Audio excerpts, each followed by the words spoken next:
she said, you look. Yeah, nigga, I'm back. Yeah, nigga, I'm back. Tell me right before back. My president's still black. So, first of all, thank you so much. No problem. You've done countless these interviews. You're a good sport. But you got a big day coming up on Monday. Yes. God willing. God willing. You damn near blew up the internet last night though when Soft hit the internet. Oh, yeah, and then you went to Flex and Show Enough hit the net. Yeah. Trending wild crazy on Twitter. No, I appreciate that. How would you describe your progression from 7 years ago when you dropped What the Game's Been Missing, and just kind of sonically how you're different? Just adapting to I ain't gonna say adapt, because it's not about adapting. Just growing. Mm-hmm. Always growing. Always trying to challenge myself. Always, feeling like I know what people want from me, and trying to give them that, but just a better version, right. Maybe, or just not be different in a way to where it's like they're not getting what they expect or they want, but just show growth. All right, we getting what we want and a little bit more. So how can we be mad at that? Do you ever find it difficult? Because I know a lot of other artists find it difficult to kind of be away on a hiatus for a little bit and then come back. Sometimes they always complain about how they feel a little lost or they don't really know their role in the game. Do you ever feel No, I know my role. Okay. It's back to follow the leader. It's back to setting the press, setting trends. I've been doing that even while I've been quote unquote gone, if that's what you wanna call it. Or these artists, they see me, they still watch me. Right. They, you know what I'm saying? They just may get on TV and act like they did something, or you know what I'm saying. But like I said, I'm out.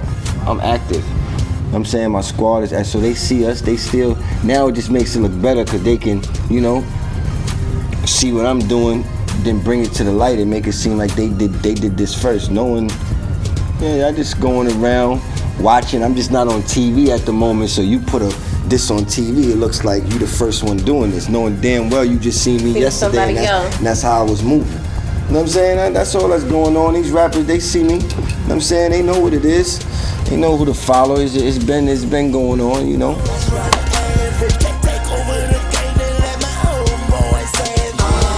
International, like my fucking visa. Swag on Easter, wrists on freezer.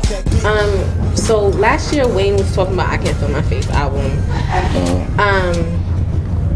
Is that it feels like I Can't Feel My Face album is kind of like the Detox, right? It's like an urban legend. Oh, is it gonna happen? See, but the thing that you could say that to an extent, and you're right. But the thing with me and Wayne actually had 3 mixtapes that came out that were I Can't Feel My Face. Right. You know what I'm saying? It's just, it didn't come out as the album that, but 90% of the music that we recording got leaked. It was to the point where, Wayne just had, at that time, Wayne's system, everything, that's how he got to where he's at though. Mm-hmm. Every record, Wayne had a record out on the radio, everything, his album got leaked, the car, everything was getting leaked. But I think now we can make it happen though, so I don't want to keep putting it out there. If it happens, it happens. Wayne's the executive producer of my album now, so when we get in the studio and start working on that, maybe we'll start putting some new music together.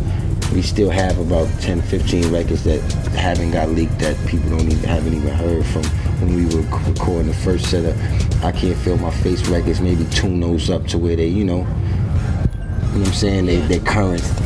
And even with Chris Brown, I know you mentioned earlier, you know what I'm saying, that you always reached out to them. A lot of people, especially in the industry, niggas is phony. So when, most of the time people's backs against the wall, a lot of people turn to ask. Yeah, I always tell Chris, I reached out to him when nobody reached out to him.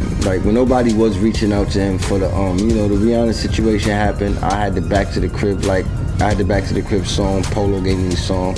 You know what I'm saying?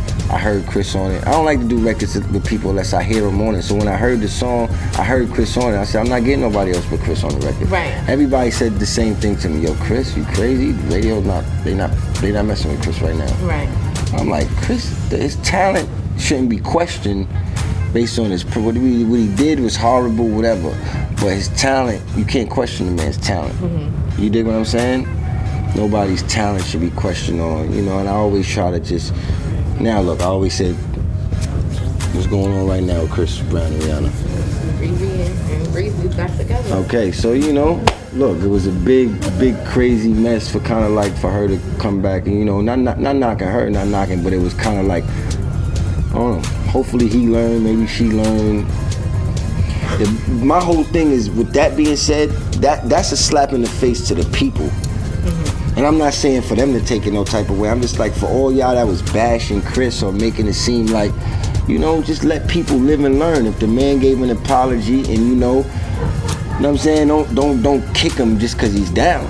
Because now look, the same person that had everybody feeling sorry for them is now right back in his arms. That lean, 20 stuffed in my jeans, so fresh, so clean. Alexander McQueen. She called you when she wanna shop. She called me when she want to cock. Started playing some Lil Wayne while she lick me like a lollipop. I know a lot of people were kind of like, it's kind of different kind of living life in front of the camera, like on a reality. It wasn't for me, you know me, I'ma be me. You know what I'm saying? Just to me, I feel like sometimes the things that they concentrate on and they focus on is not, you know, it's an hour show. It's an hour show, then they're showing you 5 people's lives.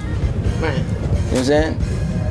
So how much can you really get out of a hour show when they're editing? You get to see, so they're showing you what they want to show you out of these people's lives. Then you gotta think about the ratings they want to get. So they're showing you, they're showing you all the stuff that really doesn't. It's real, but it's not real. It's really made up. Shout out to Yandy, she's on the show. That's my sis. Yeah. You know what I'm saying? And you know, I feel like she carries. She kind of knows how to stay very well. Even though I feel like she got caught up in the drama too. A little bit, but last season, you know, Jim's my brother. Shout out to Chrissy too. You know what I'm saying? All of them, but none of that would have happened. That's why I don't really speak on it. You know what I'm saying? Because I don't feel like it wouldn't have happened if it was no show. None of it. I'm just gonna keep it honest opinion. None of it. Everybody could say what they want to say.